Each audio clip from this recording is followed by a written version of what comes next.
अस्सलाम वालेकुम दोस्तों, मैं हूं पेशावर से आपका होस्ट महमूद जान बाबर अपने चैनल क्रॉस रोड्स 24 के साथ वक्तन फ़वक्तन आपसे बात होती रहती है खैबर पख्तूनख्वा के मुख्तलिफ मामलात पे, पॉलिटिक्स पे, दहशत गर्दी पे और भी बहुत सारी चीज़ों पे।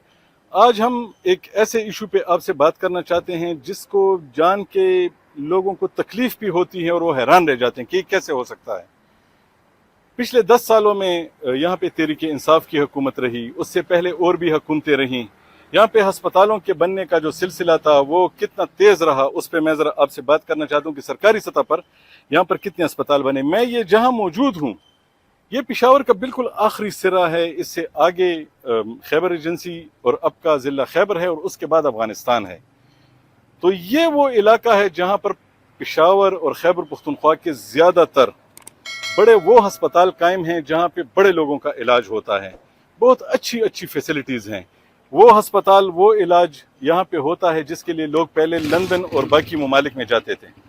अब वो यहाँ पे वो अस्पताल बन गए हैं, फैसिलिटीज़ हैं, और ये प्राइवेट अस्पताल हैं ज़्यादातर, बड़े लोगों के बड़े अस्पताल। गरीब आदमी पहले यहाँ पे इलाज भी नहीं कर सकता था। ये जो तहरीक इंसाफ की हुकूमत थी इसमें फिर भी वो सेहत इंसाफ कार्ड आया, उसकी वजह से उस पे यहाँ पे इलाज भी होते थे, लेकिन उसकी भी अपनी कहानियां हैं, वो हमारा मसला नहीं है। लेकिन ये जितने भी बड़े अस्पताल यहाँ पे बने, इनके संग एक ऐसा अस्पताल भी यहाँ पे बना जिसको बन के नहीं दे रहा। ये पीछे जो है ये अस्पताल नजर आ रहा है, Khyber institute of child health and children hospital Hayatabad Peshawar. ये अस्पताल जो है इसके लिए 8 अरब रुपए मुख्तस किए गए हैं।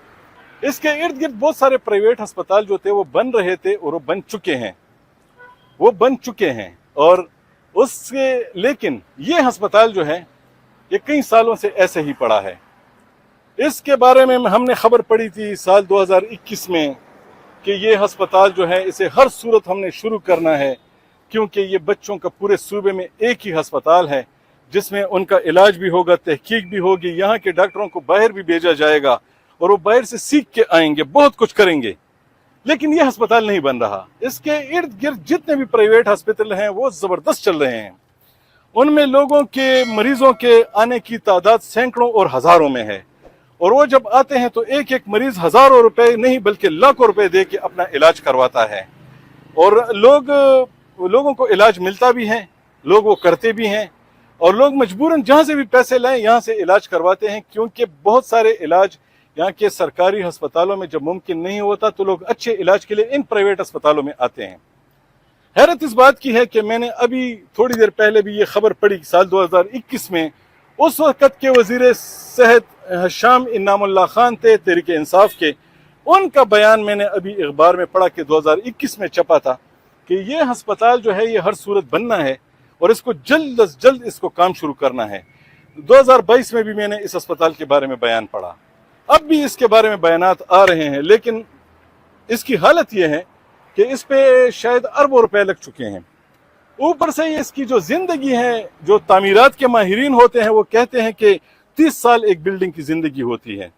तो अगर ये बिल्डिंग बिना इस्तेमाल के अभी इसने 5 साल गुजार लिए हैं तो अभी इसकी जिंदगी 25 साल रह गई है।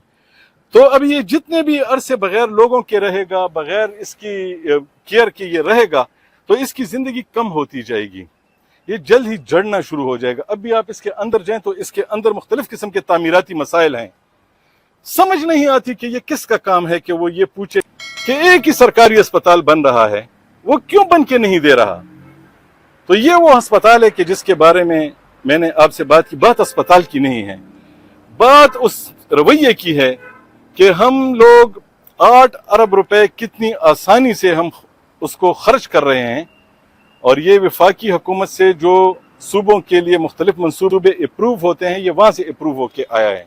इस सूबे में 8 अरब रुपए हमने लगा दिए, तो ये देखना है कि इसकी जिम्मेदारी किस पे आती है, कौन है जो इसमें रुकावट है। सरकार की सतह पे ये किसकी जिम्मेदारी है कि ये अस्पताल काम शुरू करे और ये 8 अरब रुपए हमारे काम आए।